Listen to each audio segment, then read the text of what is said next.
Hey guys, welcome back to Wacky Engineering, and today we're going to show you how to save a bunch of money on your electric bill. In front of us here we have an old T8 light fixture that has fluorescent tubes in it, and today we're going to be upgrading this with LED bulbs. A couple of the reasons you might upgrade these fixtures to LEDs is one, we can reuse and keep them out of the landfill, and number two, you can get significant cost savings from using LED bulbs. So as you can see here in front of me, I have the fixture with the original bulbs plugged in, and here in a second we're going to actually show how much amp draw this one fixture uses, and then that'll help with some of the calculations we're going to show later on. So upgrading this fixture today, we actually have less than $25, including all the components we're using and the fixture itself. So in front of us here we have the multimeter hooked up in series so that we can display the amp draw of this fixture. And this is the original fixture with the original fluorescent bulbs and a ballast in here. And as you can see, it's pulling a little over 0.8 amps, which doesn't seem like a whole lot, but if you had 1,000 bulbs in a factory, that could be a significant amount of electricity. So because all the major companies across the US are switching to LED bulbs, a lot of people are getting rid of these fixtures because they're fluorescent fixtures. Well, the whole point of us doing this build is to show that you don't have to buy a whole new fixture. They sell bulbs that will direct fit in here, and all you have to do is change a little bit of wiring. In front of us here we have two fixtures. One is the original fixture that hasn't been upgraded, and the other is the upgraded one. Can you guess which one's upgraded? So the first thing to keep in mind about upgrading one of these fixtures, you can actually do it in place hanging on the ceiling, or you can do it on a table like this, whichever is more convenient for you. Step one, make sure it is removed from electricity. So if you're doing it in place, absolutely double check that it is removed from electricity. Second step, we're going to pull this cover off. And now we can remove all the tubes.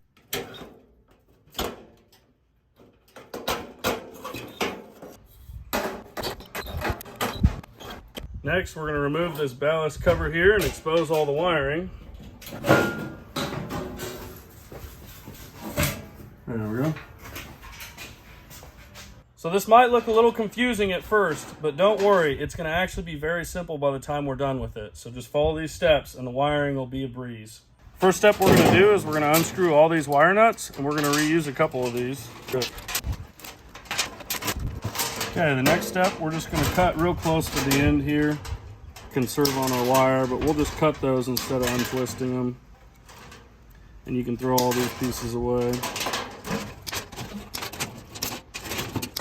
Okay, the next step, we're going to straighten some of these wires out so that we can remove the ballast. On this ballast, we just have one nut, so we'll remove that real quick.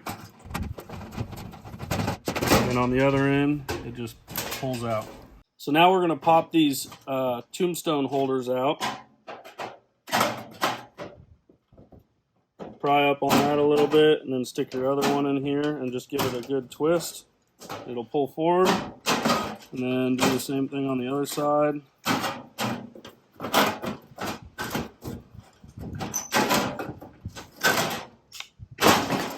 We got that removed now. Alternatively, if you lift up right here and then pull forward,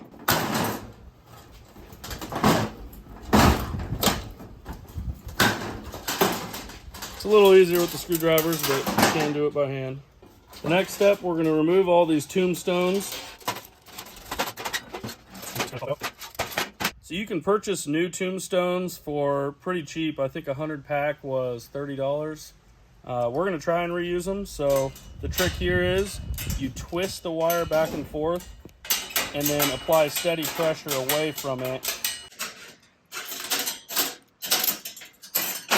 So here's our tombstones lined up, and you can see some of them we ended up having to cut the wires because they didn't pull out real easy. These ones over here, we were able to pull them out successfully, so we should be able to reuse these ones. You only need 4 of them to be able to plug wires in. The other side are just going to hold it, and that's because what we have here are single-ended bulbs. And as you can see on this bulb, it says AC input. You're going to have your positive and your neutral on one end of the bulb, and on the other end of the bulb, it's just to hold it. So there's no power that's going to be going on this end. Now, something to keep in mind about that is you need to make sure you have the right type of tombstone that is made for a single-ended bulb. And what that means is it's not shunted. So basically, the left side of the bulb is not connected to the right side. And as you can see on my meter here, with me touching both sides, it's open. These two are together and these two are together, but these two sides are not connected, so they're not shunted. Okay, so we're gonna be using blue wire for the neutral and red wire for the positive. That doesn't necessarily matter, but just so we can keep track of everything, that's what we're gonna do. So we don't really need these black and yellow wires. So we're just gonna go ahead and toss those and clean this up just a little bit. Okay, now we're gonna install the side that's gonna hold the bulb that does not have power to it. So it goes in this way. So we're just gonna slide these in and they just kind of click into place.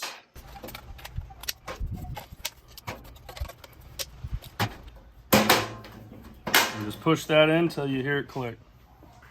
Okay, before we put the other side together, we're gonna install a cord grip here so that we can bring our power into the fixture and have it all nice and clean. So if you look, we have plenty of different knockouts all over this fixture, and we're gonna utilize this one. So I'm gonna just take my strippers here and I'm just gonna push on it, give it a tap to where it's bent out, and then I'll just grab a hold of it and just kind of twist it back and forth until it pops loose. All right, so we're gonna stick this through the end, and then we're just gonna thread on our nut here.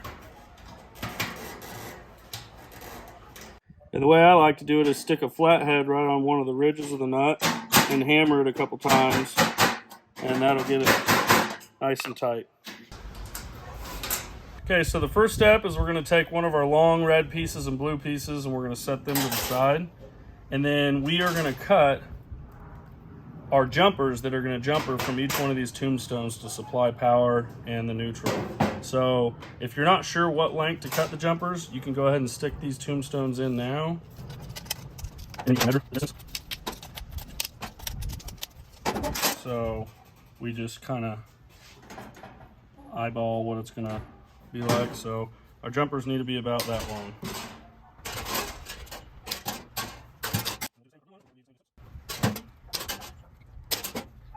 And then next, you're just gonna strip both sides. And that's about a good length that you'd wanna strip them.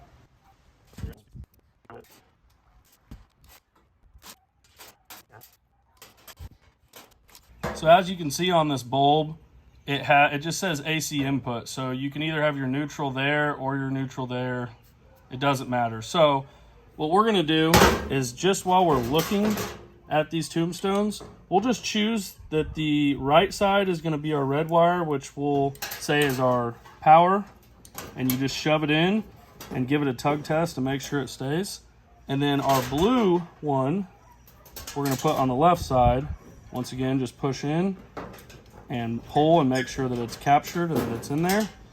And then that's going to be our negative. So all we're going to do at this point is we're going to stay on the right side and we're just going to jump her over, and jump her over so that the right side is positive.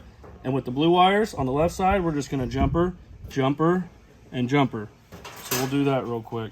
All right.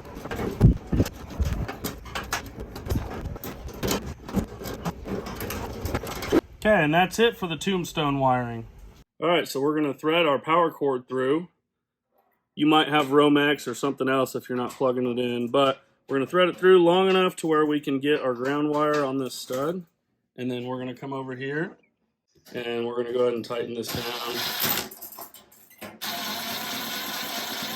You don't need to go super tight, just enough to keep the cord from pulling back. So that's probably good. And then we're going to go ahead and crimp on our ring terminal here. And we'll go ahead and thread this on. There we go.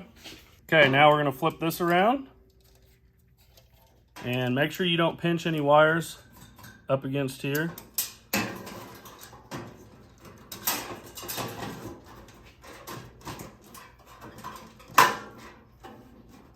Push it till it clicks. And then we got 2 wire nuts here, and we're going to go white wire to the blue, which is our neutral. Do a tug test.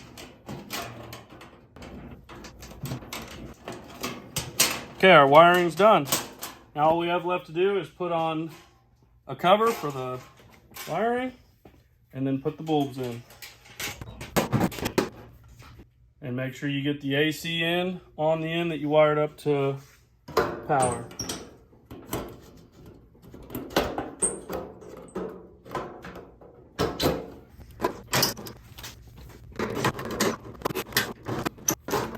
And now we'll plug it in.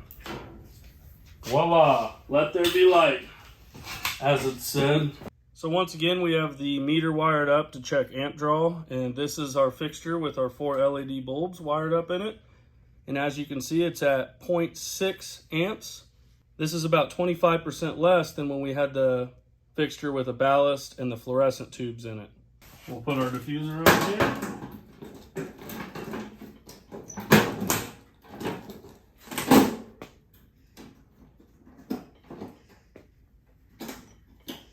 And we're done. All right, we have our first fixture hung up now, and we're expecting to see some pretty good cost savings versus the fluorescent tubes that were in there before. On the screen now, we're going to show 2 different scenarios of cost savings depending on the amount of fixtures you had and the amount of hours a day you're running them. And if you also want to check in the description, we'll have a link to an online calculator you can use to figure out how much cost savings you could have in your exact scenario.